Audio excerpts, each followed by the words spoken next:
Welcome back students. एक बार फिर से आपका सुभाष चंद्र बोस शिक्षण समूह सावा के ऑनलाइन प्लेटफॉर्म पे स्वागत है। मैं आपके साथ राजेश बादू। जैसे कि हम बात कर रहे थे 12th क्लास बायोलॉजी से अपने चैप्टर नंबर 2 की यूनिट नंबर 1 से, तो देखिए चैप्टर नंबर 2 के अंदर नर एवं मादा युग्मकोद्भिद के विकास एवं संरचना की बात कर रहे थे एवं उसके परिवर्धन की बात कर रहे थे। तो अपने इस चैप्टर के अंदर अभी तक अपने पराग कोश का परिवर्धन है वो पढ़ चुके हैं। अब देखिए स्टूडेंट्स, पराग कोश के परिवर्धन के अंदर अपने क्या पढ़ा है कि जो पराग कोश का परिवर्धन होता है उसके अंदर कुछ स्तर बनते हैं। जैसे अपने जो बाह्य त्वचा बनती है, एपिडर्मिस बनती है, उसके बाद में जो अंतस्थीशियम बनती है, उसका मध्य स्तर बनता है और उसका जो आखिरी स्तर टेपिटम बनता है। और टेपिटम दो टाइप की, जो अमीबिया टेपिटम है एवं स्त्रावी व ग्रंथिल टेपिटम है। इन सब के बारे में मैंने आपको पिछले वीडियो के अंदर मैंने आपको बता दिया है। तो देखिए इतनी चीज अपने ध्यान में रखते हुए इसके बाद में अपने नेक्स्ट टॉपिक की बात करेंगे। जो अपना नेक्स्ट टॉपिक है वो क्या है? लघु बीजाणु जनन का है। अब अपने पता है कि जो पराग कोश का परिवर्तन है, अब पराग कोश का परिवर्तन होना या फिर पराग कोश है पूरा, वो क्या कहलाता है? लघु बीजाणु पर्णी या लघु बीजाणु अपने धानी कहलाती है। ठीक है, तो लघु बीजाणु धानी या लघु बीजाणु पर्ण के अंदर पराग कोश का परिवर्तन अपने पढ़ चुके हैं। इसको अच्छी तरह से ध्यान में रखना है आपको। इसके बाद में इसका जो नेक्स्ट इसका कनेक्टेड टॉपिक है, इससे जुड़ा हुआ टॉपिक है, वो क्या है? लघु बीजाणु जनन है। तो यहां तक अपने बात कर चुके थे कि यहां तक अपने लघु बीजाणु मातृकोशिका, लघु बीजाणु मातृकोशिका का निर्माण हो चुका था। अब यहां पे जो लघु बीजाणु मातृकोशिका का निर्माण हुआ है वो कैसी होती है? 2n होती है, यानी डिप्लॉइड होती है या द्विगुणित होती है। अब लघु बीजाणु जनन क्या है? तो देखिए लघु बीजाणु जनन क्या है कि अपने लघु बीजाणु मातृ या फिर अपने यहां पे लिख सकते हैं द्विगुणित लघु बीजाणु मातृकोशिका के अर्धसूत्री विभाजन द्वारा 4 लघु बीजाणु जन कोशिकाओं का निर्माण लघु बीजाणु जनन कहलाता है। लघु बीजाणु जनन कहलाता है। अब देखिए जो द्विगुणित लघु बीजाणु मातृकोशिका थी उसमें क्या हुआ है, मैंने बता दिया था पहले भी आपको कि उसमें क्या होता है? अर्धसूत्री विभाजन होता है। और अर्धसूत्री विभाजन होता है तो उसमें हमेशा एक कोशिका से कितनी कोशिकाएं बनती है? 4 कोशिकाएं बनती है। अब यहां पे एक कोशिका होती है, उसमें अगर सूत्रों की संख्या मान लीजिए अपने, जैसे मनुष्य के अंदर 46 होती है, अगर मनुष्य में 46 का अपने अर्धसूत्री विभाजन होता है तो यहाँ पे 23 आ जाती है। चारों कोशिकाओं में क्या आ जाती है? 23 आ जाती है। पहले उसमें समसूत्री विभाजन होता है, उसके बाद में अर्धसूत्री विभाजन होता है। तो इस पूरी प्रोसेस को सब अपने क्या कहते हैं? अर्धसूत्री विभाजन कहते हैं। तो इसमें अपने सीधा सीधा समझने वाली बात यही है कि लघु बीजाणु जनन क्या है? लघु बीजाणु जनन द्विगुणित लघु बीजाणु मातृकोशिका के अर्धसूत्री विभाजन द्वारा 4 लघु बीजाणु जनन कोशिकाओं का निर्माण ही क्या कहलाता है? लघु बीजाणु जनन कहलाता है। तो देखिए लघु बीजाणु जनन में जो 4 मातृकोशिकाएं बन रही है, जो 4 कोशिकाएं बन रही है वो क्या है? अगुणित है। वो कैसी है? अगुणित है। एन है, हैप्लॉइड है, इसको अपने हैप्लॉइड भी बोल सकते हैं। अब देखिए अपने बात करेंगे कि जो चारों लघु बीजाणु हैं वो किस प्रकार से रहते हैं। वो एक चतुष्क के रूप में रहते हैं। कि किस रूप में रहते हैं? चतुष्क के रूप में रहते हैं। अब चतुष्क या टेट्राइड इसको कहते हैं। अब चतुष्क या टेट्राइड में क्या है? जो चारों लघु बीजाणु हैं वो क्या रहते हैं? कनेक्टेड रहते हैं। क्या रहते हैं? कनेक्टेड। और ये कनेक्टेड रहते हैं, उसको अपने क्या बोलते हैं? वॉल से कनेक्टेड रहते हैं, यानी एक भित्ति से कनेक्टेड रहते हैं। और उस भित्ति को क्या कहते हैं? केलोज भित्ति कहते हैं। क्या कहते हैं? केलोज भित्ति। अब देखिए इसी हिसाब से इनको कितने भागों में बांटा गया है? 5 भागों में बांटा गया। तो इसके अपने लघु बीजाणु के जो चतुष्क है वो 5 प्रकार के होते हैं। वो कौन कौन से होते हैं अपने देखते हैं अभी। अब जो लघु बीजाणु के जो चतुष्क बने हुए हैं इनकी संरचना के आधार पर इसको 5 भागों में विभक्त किया गया है। जो पहला है वो कौन सा है अपना चतुष्फलकीय। पहला है वो अपना चतुष्फलकीय चतुष्क है। अब इस चतुष्फलकीय चतुष्क के अंदर क्या होता है कि अपने इसके सीधे सीधे फलक अपने को दिखाई देते हैं कि इसमें जो 3 फलक होते हैं वो तो क्या होते हैं सामने दिखाई देते हैं, और चौथा फलक है जो इसके क्या होता है जस्ट पीछे होता है। इस प्रकार के फलक को क्या कहते हैं चतुष्फलकीय फलक, चतुष्फलकीय चतुष्क कहते हैं। ये चारों क्या है 1 2 3 और एक इसके पीछे चारों क्या है लघु बीजाणु हैं। क्या है लघु बीजाणु हैं जो आपस में कनेक्टेड रहते हैं और इसी को क्या कहते हैं चतुष्क कहते हैं। नेक्स्ट बात करेंगे अपने जो दूसरा है वो कौन सा है समद्विपार्श्विक। दूसरा है वो कौन सा है समद्विपार्श्विक है। अब समद्विपार्श्विक की बात करें तो इसमें दोनों यानी चारों चतुष्क है वो 2 2 के अपने पार्श्व स्थिति में अपने को दिखाई देते हैं इस प्रकार से। तो इस स्थिति को क्या कहते हैं समद्विपार्श्विक कहते हैं। नेक्स्ट अपनी बात करें तो वो कौन सा है क्रोशित। नेक्स्ट अपना कौन सा है क्रोशित है। अब क्रोशित के अंदर क्या होता है कि अपने 2 तो इस प्रकार से जो चतुष्क के लघु बीजाणु इस प्रकार से दिखाई देते हैं। अब जो तीसरा होता है वो अपने नीचे की साइड दिखाई देता है और एक होता है वो क्या होता है इसके जस्ट पीछे होता है। इस प्रकार से यहाँ पे ये इसको क्या बोलते हैं क्रोशित बोलते हैं। इसके बाद में बात करते हैं अपने टी शेप्ड या टी आकार का। नेक्स्ट चतुष्क बनता है वो अपना कैसा बनता है टी आकार का चतुष्क बनता है। तो टी आकार के चतुष्क में अपने देखिए कैसे होता है कि ऊपर की साइड में अपने 2 दिखाई देते हैं, नीचे की साइड में 2 दिखाई देते हैं। तो यहाँ पे एक शेप बन जाती है किसकी जैसी टी के जैसी, इसलिए इसको क्या कहते हैं टी आकार का चतुष्क कहते हैं। तो चतुष्क के अपने चतुष्फलकीय चतुष्क, समद्विपार्श्विक चतुष्क, क्रोशित चतुष्क एवं टी आकार या टी शेप्ड चतुष्क के बारे में अपने बात कर चुके हैं, या टेट्रॉइड्स के बारे में अपने बात कर चुके हैं। अब देखिए नेक्स्ट अपना आता है रेखीय, या इसको क्या बोलते हैं लीनियर।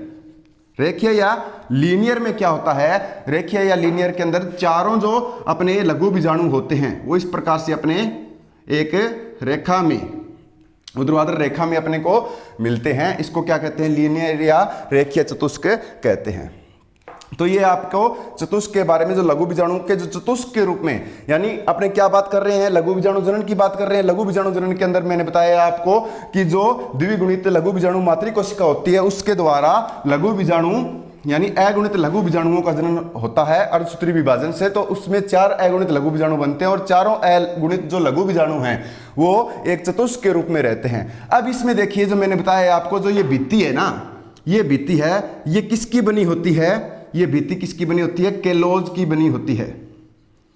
इसको केलोज भित्ति कहते हैं। और इसको तोड़ने के लिए केलेज एंजाइम है वो सीक्रेट होता है या केलेज एंजाइम का वर्क होता है। तो देखिए नेक्स्ट अपने बात करेंगे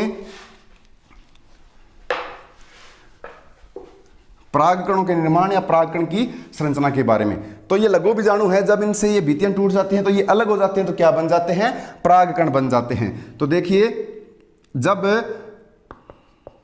लघु बीजाणु की अगुणित कोशिकाओं, लघु बीजाणु की अगुणित कोशिकाओं के मध्य स्थित केलोज जो भित्ति है वो केलेज एंजाइम द्वारा विघटित हो जाती है, तो पृथक किसका निर्माण हो जाता है परागकणों का निर्माण हो जाता है, पृथक परागकणों का निर्माण हो जाता है। अब हम बात करेंगे परागकण की। तो परागकण की सबसे पहले अपने देखते हैं संरचना। परागकण की संरचना के बारे में बात करते हैं। तो देखिए स्टूडेंट परागकण की संरचना को समझने के लिए अपने कहाँ पे जाएंगे परागकोश के परिवर्धन के अंदर वापस जाते हैं और वहाँ पे अपने समझते हैं कि वहाँ पे टेपिटम थी, जो टेपिटम से अपने मैंने बताया था कि उसके जो परागकण है जो स्त्रावी या ग्रंथिल टेपिटम है वो परागकण की बाह्य चोल है उसके बाद उसका क्या करती है निर्माण करती है। तो इसमें मैंने आपको यह बताया था कि जो स्पोरोपोलिन है उसका स्तर है उस पर चढ़ा रहता है। तो यहां पे अपनी बात करें परागकण के निर्माण की, तो इसकी जो बाह्य परत है इसको अपने क्या कहते हैं, बाह्य चोल, बाह्य चोल या बाह्य भित्ति। और आंतरिक जो परत है उसको कहते हैं अपने अंतःचोल या अंतःभित्ति, अंतःचोल या अंतःभित्ति। अब इसके अंदर समसूत्री विभाजन से, परागकण के अंदर समसूत्री विभाजन से दो कोशिकाओं का निर्माण होता है। और कोशिकाओं से पहले किसका निर्माण होता है, इसके अंदर केंद्रकों का निर्माण होता है। अब ये केंद्रक क्या कहलाते हैं, एक केंद्रक इसका कहलाता है कायिक केंद्रक और दूसरा केंद्रक कहलाता है इसका जनन केंद्रक। अब इसके जो बाह्य चोल या बाह्य भित्ति है, बाह्य चोल या बाह्य भित्ति है वो किसकी बनी होती है, वो स्पोरोपोलिन की बनी होती है। और कब बनती है, किससे बनती है, कौन मदद करता है इसकी, स्पोरोपोलिन की बनी होती है। और अपने इस प्रकार से क्या है, उभार पाए जाते हैं, स्पोरोपोलिन की बनी होती है। जो टेपिटम है इसकी मदद करती है, कौन सी टेपिटम, ग्रंथिल टेपिटम या स्त्रावी टेपिटम। और ये होता कब है, जब परागकोश का क्या हो रहा है, परिवर्धन हो रहा है। इसलिए अपने इसको क्या है, परागकोश के परिवर्धन में अपने पढ़ चुके हैं। तो ये बाह्य चोल या बाह्य भित्ति का क्या है, निर्माण हो जाता है। जो अपनी आंतरिक भित्ति है, अंतः भित्ति है। अब बाह्य चोल या बाह्य भित्ति को क्या कहते हैं, एक्साइन कहते हैं, इसको इंटाइन कहते हैं। अब देखिए जो आंतरिक भित्ति है, जो अंतःचोल है, वो किसकी बनी होती है, वो पेक्टिन या सेल्यूलोज की बनी होती है, पेक्टिन या सेल्यूलोज की बनी होती है। अब इस भित्ति और इस भित्ति दोनों, जो बाह्य भित्ति और अंतः भित्ति है, दोनों के बीच में गैप है। उसके अंदर क्या होते हैं, कुछ छिद्र पाए जाते हैं, उनको क्या कहते हैं, जर्मिनेटिव पोर्स, जर्मिनेटिव पोर्स, या फिर इनको क्या कहते हैं, जनन छिद्र कहते हैं। क्या कहते हैं, जनन छिद्र। और इन छिद्रों में क्या है, एंजाइमी प्रोटीन्स पाई जाती हैं। इन छिद्रों में एंजाइमी प्रोटीन्स है वो पाई जाती है। अब इसके अलावा परागकण की संरचना के अंदर सबसे बाहर एक क्या पाई जाती है, अपने चिकनी परत पाई जाती है। सबसे बाहर की तरफ एक चिकनी परत पाई जाती है। ये जैसे इसके ऊपर इस प्रकार से जर्मिनेटिव पोर्स बने हैं। अब इसके ऊपर सबसे एक चिकनी परत पाई जाती है, उसको क्या कहते हैं, अपने परागकिट कहते हैं। क्या कहते हैं, परागकिट। परागकिट या इसको पोलन किट भी कहते हैं, परागकिट या पोलन किट भी कहा जाता है। तो ये अपने परागकण की क्या है, संरचना है। दोबारा देख लीजिए, इसकी बाह्य भित्ति होती है, अंतः भित्ति होती है, इसके बीच में अपने जनन छिद्र पाए जाते हैं, बाह्य व अंतः भित्ति के बीच में जनन छिद्र पाए जाते हैं और उनमें एंजाइमी प्रोटीन भरा रहता है। अब इसके अलावा इस पे एक परत होती है, बाह्य भित्ति है, वो अपनी क्या है, स्पोरोपोलिन की बनी होती है, अंतः भित्ति पेक्टिन या सेल्यूलोज की बनी होती है। तो इसके बारे में अपने अच्छी तरह से ध्यान में रखना है। अब बात करेंगे अपने नेक्स्ट कि जो इसकी जर्मिनेटिव पोर्स है वो क्या वर्क कर रही है। जर्मिनेटिव पोर्स के अंदर क्या रहा है, प्रोटीन भरा रहता है। अब ये प्रोटीन होता है ना, कई परागकणों में ज्यादा मात्रा में पाया जाता है, तो इसलिए ये क्या करते हैं, अपने पशुओं में, व्यक्तियों में हवा के साथ उड़ते रहते हैं, तो ये एलर्जी का भी वर्क करते हैं, एलर्जी पैदा करते हैं। ठीक है, अब इसके बारे में नेक्स्ट देखेंगे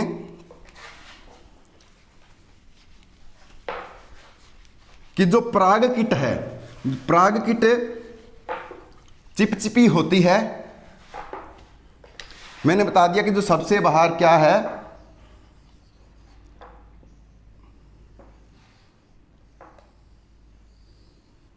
आवरण होता है, उसको क्या कहते हैं, परागकिट या पोलन किट कहते हैं। जो पोलन किट या परागकिट है वो क्या है, चिपचिपी होती है, जिसकी वजह से जो कीट होते हैं उनके पैरों में ये चिपक जाती है और पोलन ग्रेन को दूसरे पौधे के दूसरे पुष्प तक या फिर उसी पौधे के उसी पुष्प तक या दूसरे पुष्प तक पहुंचाने का कार्य करती है, जो परागण विधि का कार्य करती है। अब देखिए इस विधि में क्या होता है कि अपने परागकण है वो अपने एंथर से यानी परागकोश से दूसरे पौधे के पुष्प तक या उसी पौधे के पुष्प तक या उसी पुष्प की वर्तिकाग्र तक पहुंच जाते हैं, और इस विधि के अंदर इस विधि को अपने परागण कहते हैं। तो इसके अंदर कीट है वो भूमिका निभाते हैं या फिर हवा के द्वारा भी चले जाते हैं और जाके वर्तिकाग्र तक चिपक जाती है, और चिपकने का काम किसकी वजह से हो रहा है, परागकीट इसके ऊपर मौजूद होता है, सबसे परागकणों के ऊपर सबसे पहले परागकीट मौजूद होता है, इसकी वजह से हो रहा है। तो देखिए परागकीट बहुत महत्वपूर्ण है, इसका अभी तक कोई विशिष्ट कार्य नहीं पता, लेकिन इस फिर भी अपने क्या है ये गंध होती है, इसके अंदर विशिष्ट गंध होती है जिसकी वजह से कीट आकर्षित हो जाते हैं, चिपचिपा होता है, आसानी से पैरों से जो कीट होते हैं उनके पंखों से पैरों से ये चिपक जाते हैं, ठीक है। और अपने बाह्य चोल अंतःचोल इसके बारे में बात कर चुके हैं, जर्मिनेटिव पोर्स है उसके अंदर एंजाइमी प्रोटीन्स भरे रहते हैं। अब बात कर रहे हैं अपने इसके अंदर क्या है, केंद्रक जो प्रेजेंट है, दोनों केंद्रक वो क्या है, कायिक केंद्रक और जनन केंद्रक है, कायिक व जनन केंद्रक। अब ये जो कायिक और जनन केंद्रक है, अब इनका आगे अपने जब इसके अंदर क्या बनेंगे, समसूत्री विभाजन द्वारा अपने क्या बनेंगे, कोशिका बनेंगे, और समसूत्री विभाजन द्वारा जनन केंद्रक से अपने क्या बन जाएगा, समसूत्री विभाजन से दो हैप्लॉइड, यानी ये हैप्लॉइड तो है ही, यानी अगुणित है ही, तो दो अगुणित कोशिकाएं बन जाती है, अगुणित कोशिका बन जाती है, इसे नर युग्म निर्माण कहते हैं, नर युग्मक निर्माण कहते हैं। अब इससे तो क्या बनती है, दो अगुणित कोशिका बनती है, पहले जनन केंद्रक से जनन कोशिका बनती है, अब जनन कोशिका से अगुणित समसूत्री विभाजन द्वारा दो अगुणित कोशिकाएं बनती है जिनको अपने नर युग्मक कहते हैं, दो गुणित कोशिकाएं हैं। अब इसमें बाद में जो कायिक केंद्रक है, कायिक कोशिका बनती है, कायिक केंद्रक से कायिक कोशिका बनती है। अब इसके द्वारा क्या बनता है, पोलन ट्यूब का निर्माण होता है, किसका, पोलन ट्यूब। अब पोलन ट्यूब का निर्माण होना यानी पराग नलिका का निर्माण होना क्या कहलाता है, परागकण अंकुरण कहलाता है, यानी परागकण है वो अंकुरित हो जाता है, और इसमें क्या बनता है, कायिक कोशिका की वजह से अंकुरित होता है, तो कायिक कोशिका से पराग नलिका का क्या होता है, निर्माण होता है। अब इस पराग नलिका के अंदर जो अपने जनन कोशिका है वो चली जाती है, और जनन कोशिका यहाँ पे क्या है, समसूत्री विभाजन करती है, और दो अपने क्या बनते हैं, इसकी वजह से अपने दो जनन अगुणित कोशिकाएं बनती है, ठीक है। और ये आगे वर्तिका, जब वर्तिकाग्र पहुंचते हैं और पराग नलिका वर्तिका से इस प्रकार से, जैसे ये वर्तिका है, यहां से पराग नलिका परागकण आया, इससे जो पराग नलिका निकली है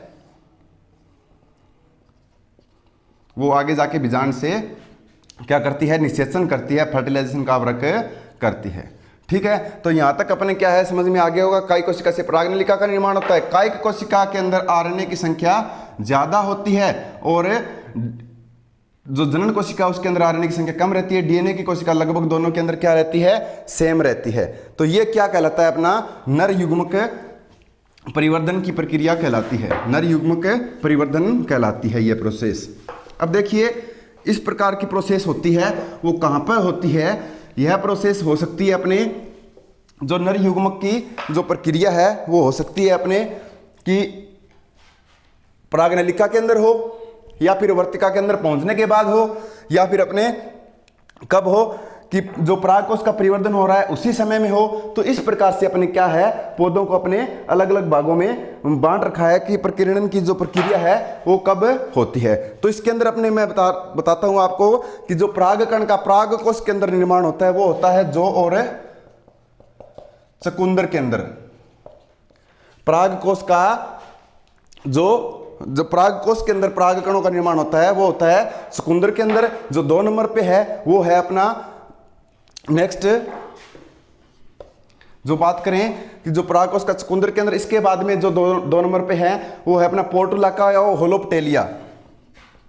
पोर्टुलाका और होलोपटेलिया के अंदर अपने वर्तिका के अंदर ये निर्माण होता है, यानी प्रकीर्णन के समय निर्माण होता है। जब अंकुरण हो जाता है, प्रकीर्णन होता है, तब इसका निर्माण हो जाता है। ठीक है, तो इस प्रकार से अलग अलग प्रकार से क्या होता है, जनन कोशिकाओं का निर्माण होता है या युग्मकों का निर्माण होता है। अब बात करें अपने स्फुटन की, किसकी बात करें, परागकोश के स्फुटन की, कि परागकोश का स्फुटन है वो कितने प्रकार से हो रहा है। तो परागकोश का स्फुटन है वो अलग अलग प्रकार से होता है, जिसमें से प्रथम है अनुप्रस्थ स्फुटन, जो दूसरा है वो कौन सा है, लंबवत स्फुटन, नेक्स्ट है वो कौन सा है, छिद्र में स्फुटन, और उसके बाद में आता है अपना कपाटीय स्फुटन। अब स्फुटन होता क्या है, परागकोश का स्फुटन क्यों हो रहा है, और परागकोश का स्फुटन में मैंने बताया है कि आपको अंतस्थीशियम जो इसकी कोशिकाएं हैं उनके अंदर अल्फा सेल्यूलोज प्रेजेंट होता है। ये क्या होती है, आर्द्रता ग्राही होती है। अब इनमें नमी रहती है, तब तक तो ये नम रहती है, स्फुटन नहीं होता है। जब ये शुष्क हो जाती है तो इनका जल है वो जल वाष्प के रूप में बाहर निकल जाता है और ये अत्यंत शुष्क हो जाती है और ये यू शेप्ड के अंदर मुड़ के अंदर की तरफ हो जाती है, जिसकी वजह से अपने बाहरी जो बाह्य भित्ति होती है उसके ऊपर दबाव पड़ता है और उसकी वजह से स्फुटन हो जाता है। तो स्फुटन कितने प्रकार से होता है, अनुप्रस्थ प्रकार से, लंबवत प्रकार से, छिद्रमय प्रकार से और कपाटीय प्रकार से। तो इस चीज को अपने डायग्राम के माध्यम से अपने सीखेंगे कि जो अनुप्रस्थ स्फुटन है उसमें क्या है, कि जैसे ये क्या है, एंथर है। अब इसके अंदर अनुप्रस्थ स्फुटन में क्या होता है, इस प्रकार से अनुप्रस्थ भाग में क्या हो जाता है, स्फुटन यहां पे क्या हो जाता है, फट जाती है, अपने बाह्य भित्ति है वो यहां से फट जाती है, अनुप्रस्थ भाग से फट जाती है, इसको अनुप्रस्थ स्फुटन कहते हैं। 2 नंबर पर बात करें लंबवत स्फुटन। लंबवत स्फुटन के अंदर क्या होता है, इस प्रकार से